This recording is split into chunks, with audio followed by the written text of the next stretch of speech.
Welcome back to another Lilz at Home vlog, the debt-free journey edition. It's your girl Lilz and I'm at home. And we're gonna talk about my debt-free journey and how I'm gonna dig myself out of this one now at the age of 40. If you are new here, my name is Lilz, and lately I've just been talking about getting out of debt and my money journey and really just facing not just the payments, not just throwing money at the problem, but actually recognizing at the root of it all, what is my problem with money. And I'm documenting this process as well as documenting my journey to being debt-free and really what I'm prioritizing, who I'm prioritizing, when I'm prioritizing them, and how I'm just doing it all. I haven't been in debt for well over a decade. So approaching this now, having been in my late 30s and now, approaching 41 in about 6 months, I did not think, this was not on my bingo card, okay, guys? I did not think I would be back in debt in my 40s. So I'm going through a little bit of a existential midlife crisis situation emotionally, mentally, but it's not discouraging me. It's not preventing me from making any progress or moves, forward lateral moves. I'm definitely still in it to freaking win it, okay, guys? And I know this is bigger than me.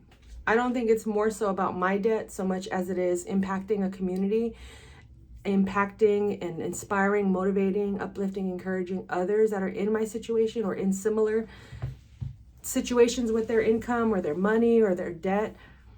We don't have enough spaces to have these conversations where you feel safe and not judged. And I'm grateful for the spaces that I've found over the years. And I'm grateful that I have a family and community of friends and family that isn't afraid to talk about these things, but I can definitely recognize some reservation when it comes to certain topics. So I want to just open the floor and open the dialogue on this page here, Lilz at Home. So if you haven't already, please subscribe, where we just nurture these conversations, facilitate these dialogues, open up the dialogue, and make these just normal conversations. There are a lot of podcasts, a lot of gurus out there that are providing you with excellent value and information, and I'll definitely share who my favorite gurus are, or self-proclaimed financial educators out there that I trust, that I do trust, and I don't idolize them, but I definitely have taken a lot of lessons from them and learned a lot of information. I've taken a lot of information and I've learned a lot of lessons from many of them, such as the Budgetnista. She hosts a podcast with Mandy Money called Brown Ambition. So if you haven't already, go listen to Brown Ambition and read all of the Budgetnista's books, but particularly Get Good with Money. I also enjoy and appreciate Ramit Sethi's approach with money. I also make sure I follow people with similar values, upbringings. If you know, you know. Similar morals as myself, because I think that helps in relaying the message, and they're speaking from a point of view that I can relate to. Jaspreet Singh is also another great resource. There are so many, and Yo Quiero Dinero is another one. There's so many, and I will get into that in a future video, but ultimately it's all about. So also go ahead and share who your favorite gurus are, and we can have a conversation about them, whether I agree, or if you're wondering, should you follow a certain person or not? And I'm not here to claim that I'm a financial guru or expert. I'm just sharing what I know, because I don't believe in gatekeeping, and I'm using my experience as the vessel to helping many others. And I hope that impacts you in your life and provides you value, because I think, and I'm going to reiterate this in most of my content, but the mental, emotional toll it takes on you when you are buried in debt and fears and doubts and insecurities, and your self-worth is challenged, your security and faith in God and in your own life is challenged. And it's not fair. It's not fair. Is life fair? No. But there are ways out of it. And it goes beyond, like I said, just paying off a bill. It's knowing the root cause. It's knowing what you'll do when you're, to avoid getting back into this situation, or from sinking again, or from, constantly treading, learning how to say no, learning how to communicate, learning how to set healthy boundaries, for yourself and with others. Because maybe you're the type that loves to celebrate every single person's birthday. You know what I mean? And that was a tough call for me as well. I'm half Samoan and half Mexican.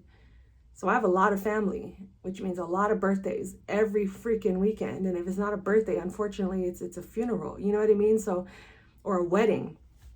So I had to really sit down with myself after I became self-employed and have a true, honest conversation with myself and say, can I financially afford to celebrate every single person's birthday, special occasion, whatever it is, right? And honestly, I said no.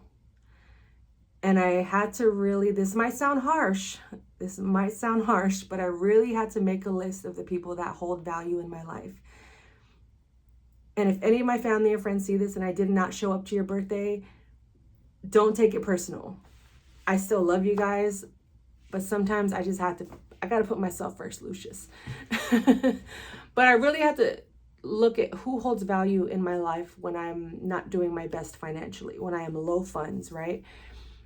And I want to prioritize those people and still show up for them. You know what I mean? And also, who's been showing up for me? Not that this is like a give and give situation, but I'm 40 years old. Like, if you haven't been to my last 5 birthdays, or at least offered to celebrate my birthday in the last 5 years, sent a text, a phone call, a FaceTime, an IG post tag, then who are you? Who are you really? It goes a long way. It really does. And I have found too that an alternative to not being able to go is being able to communicate and feel stronger in my decision and say, hey, I'm not going to make it. Here's a $20 gift card, treat yourself. Because we all know, gas adds up. The outfit got to be fresh. The hair got to look good. The gift has to gift. The gift has to give. And it comes down to a lot of factors. Like, you're not just going to the party. Like, what foods are you bringing? What drinks are you bringing? It all adds up. So sometimes maybe it's just like a Instagram post, and that's the extent. And people love that. Or like I said, here's $20. Instead of spending $100, here's $20 to your favorite. I know you love Costco. Here's a $20 Costco gift card. You know what I'm saying? So it's like, you're still showing up for that person, or send them a heartfelt text, a phone call. I remember one of my best gifts was a FaceTime call for my cousin, who I love and adore like my little sister. And I was being celebrated and loved. And this was a time during the, 2020 when we weren't even really allowed to see each other. And my friends still showed up for me, and we all, you know what I mean? Like, they really made my birthday special. But it was the FaceTime call I got from my cousin that meant the most. So I'm just saying, the debt-free journey is deeper than just paying off a debt. It's way deeper. And I'm willing to have these deep conversations and show you my vulnerability and my openness in this process in order to inspire and uplift and encourage again. So I'm going to wrap it up there. But if you have any questions, drop them in the comments. If you haven't already, please subscribe. And that's it. That's all for this episode. And we're going to keep this train going on a daily, weekly basis. We're going to check in with each other. We're going to uplift each other. We're going to encourage each other. And tell a friend, tell a friend, tell a friend. We got to build this community, guys. We got to get it together. But that's all I got. And remember, life is a blessing. Trust the abundance. So, talk soon.